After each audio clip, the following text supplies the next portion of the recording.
Shorts are back. Summertime's here. You're going to have lots of complaints. Yeah. Have we got socks on? Yeah, oh yeah. dear. Well, there's a very simple answer to all those complaints. It's that. This is a Vox guitar that Neil's acquired. What's the model number? It's a Vox SSC 55. What SSC stands for single cut. What do they normally retail for? That's about 850 quid. So a single cut is this area here, which I'm brushing all the dust off. It's got a flame maple top, and it basically, as far as I can tell, is a hybrid of maybe a Les Paul and Paul Reed Smith. It's got that sort of look to it on the top here. It's got these pickups which I'll go into in a bit more detail, which I sort of skipped over a bit before in previous reviews of these Vox guitars. It says made in Korea on the back. It's got the nice tuning pegs on there. If you look at them that way, you can see how they can fit your fingers around them. They're not too fat. I always have a bit of a bugbear of big things on there, trying to get your hands caught on them.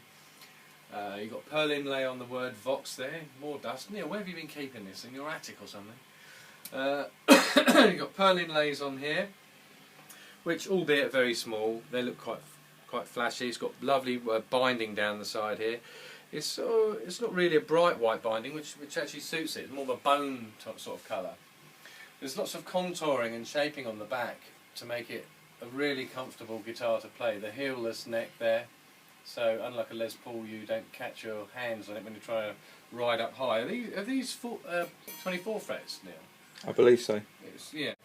I noticed there's a little bit more extra space there.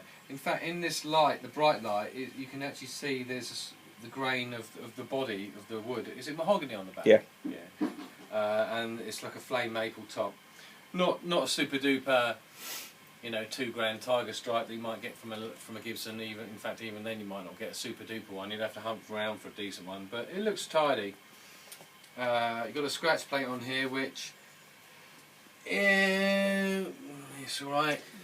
It's not bad. You've got quite a nice top on here, but I don't know. It's weird looking at it from down this way. You could almost be like a 335 if it had F holes in it or something. So it's a bit of a strange beast. The neck is more like a Les Paul classic neck, not too big, but it's got a Gibson-y feel to it. I think it's probably, is that a 24 3/4? Yeah. Yeah, so it's a Gibson length. Now the bridge is quite nice. You're not going to scuff your hand on there too badly. It's got this, what's it? It's like pewter effect on there, which is very it's like tidy. a cast aluminium, I It's think. all very well built, actually. Very nice. It's got some feel to it, like a warmer feel to it. Like I keep going on about some guitars feeling like they're finished by robots. This is, finished by a robot that's got better AI, possibly, because it definitely feels a lot nicer. It's like a crafted instrument. Now the deal with the pickups, you've basically got a single coil, a P90 and a humbucker on each pickup. You've got two lines here and the pole pieces there. This is what these do. Does this one do the front one, that does the back? Yes. So if you think about it, simple terms, you've got three types of pickup in each section. So that will be the humbucker, that will be the P90, and that will be the single coil. Is that right? Yep, that's correct. So, and this one relates to this one, and this one relates to this one. So it's very simple, but I did have a bit of trouble getting my head around it. So, and then you've got the normal pickup selector. What I do like, as commented on that, the amazing bargain, what was it, the Gretsch one, it's got a one tone and one volume control. So. You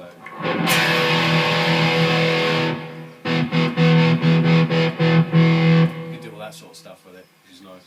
Which you can do on normal ones, but I always find I get confused if I have more than two buttons on there.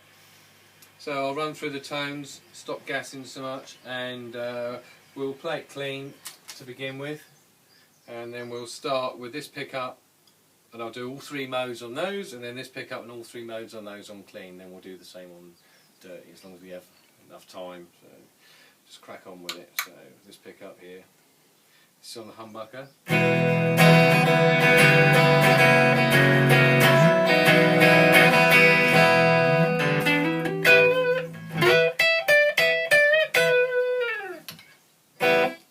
Get my reverb on.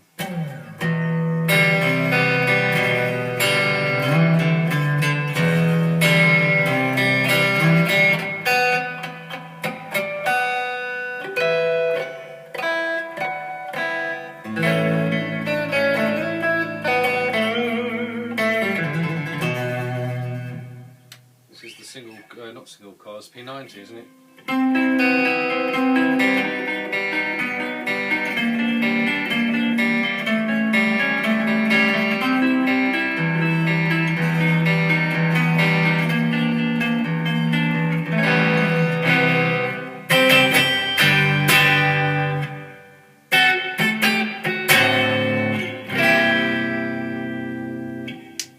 This is a single coil version.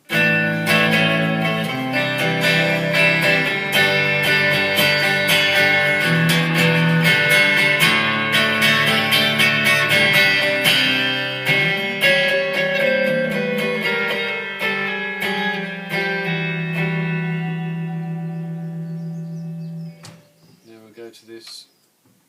This is the problem. We've got so many versions. You're on both now, aren't you? Times now, yeah.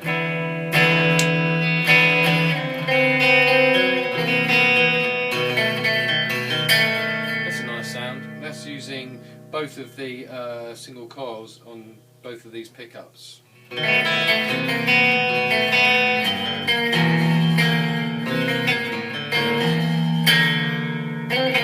Love those dissonant chords. Can we have something a little less melancholy?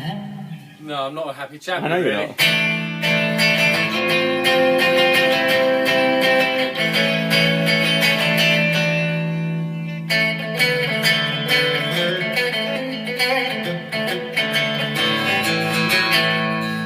Enough of that shit.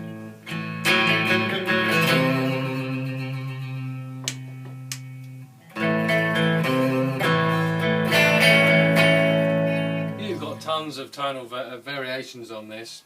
The problem is that I'm supposedly not the best person to talk about tonal variation because I don't really vary much. Let's try this pickup down on here, and we're going to try it on this little button here. So this is your humbucker.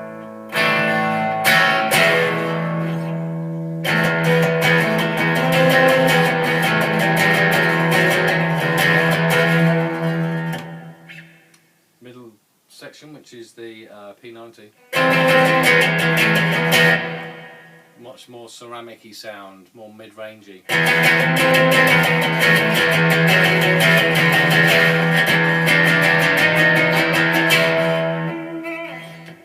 And then we've got the single coil version.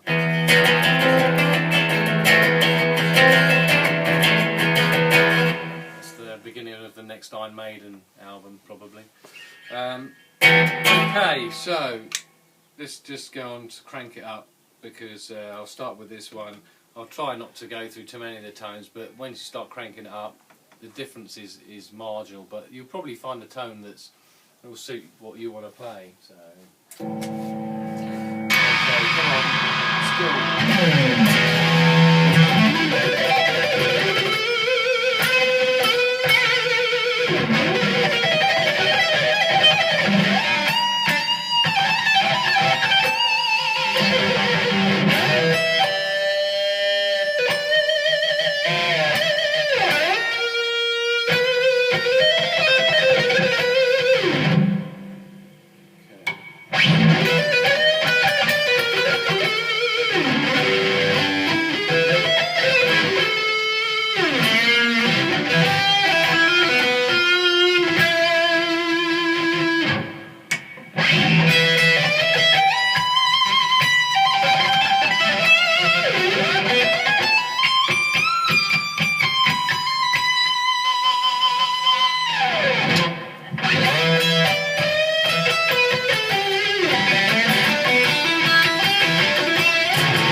favourite one, no tonal variation whatsoever, is just to give it some section.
Was that little section for the chap that said, just stop talking and play a lot?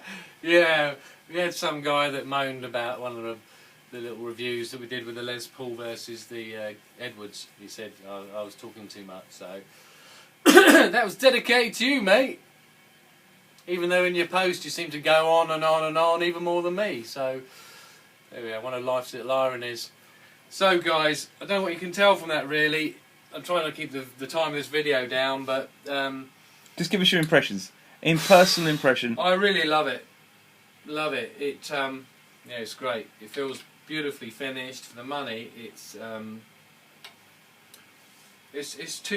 a 1,500 to £2,000 quality finished guitar for me. I think the biggest problem that it's got to face, and that all the Voxes have got to face, apart from the Virage, is that it's made in Korea, and it's going to be, you know, guitarists, we're all a bunch of cork sniffers, aren't we? Unless it's made in the US or maybe Japan, we're all like, can't be very good. But actually, well, I think the work ethic of the Koreans is probably a lot more better than the work ethic of the Western world. They get their heads down and then they eat a couple of bowls of rice at the end of the day, and they've made a lovely guitar. You know, it's not the best thing to happen in the world, but it's just the way it is, and they do lots of nice stuff like this for us to play with. Absolutely lovely. I could own this guitar. It'd be a good sort of, if I couldn't afford a Les Paul. Went into a guitar shop a few weeks ago. Got a shock of my life, you know. Saw this lovely Les Paul. I thought, oh, I'd like that. 2,050 quid, you know. And that wasn't one of these aged replica things, you know, where someone's got a bit of sandpaper and just done it down the neck. They had on 1,500 quid on top of that for doing that. Incredible. But this guitar is great. I love it. It's I could just put this on the wall and just keep this as one of my guitars, and it does. The tonal variations are immense, but I don't know, I wouldn't want to be playing around on stage and frigging around trying to work out which blooming pickup combination I was wanting. I'd just probably settle on one for each one of these. You can do it, there's a lot of technical guys out there, that's fine. That's not me. But the actual tonal variation is incredible. You can, I think cranked up, you're probably not going to notice it as much. You'll probably hear, if you listen to the video, we hopefully got some good quality sound there. You can hear as I'm flicking through them. But no, I really like it. So I hope you like this video, and I haven't talked too much. But you know, that's what it's about. We want to talk about stuff. You want to hear what my opinion is, and if you agree or don't agree with me, it doesn't matter. At least you're getting some verbalisation rather than some geezer just standing there posing. So I've had enough of that. I'm going to do a bit of posing now. Catch you later.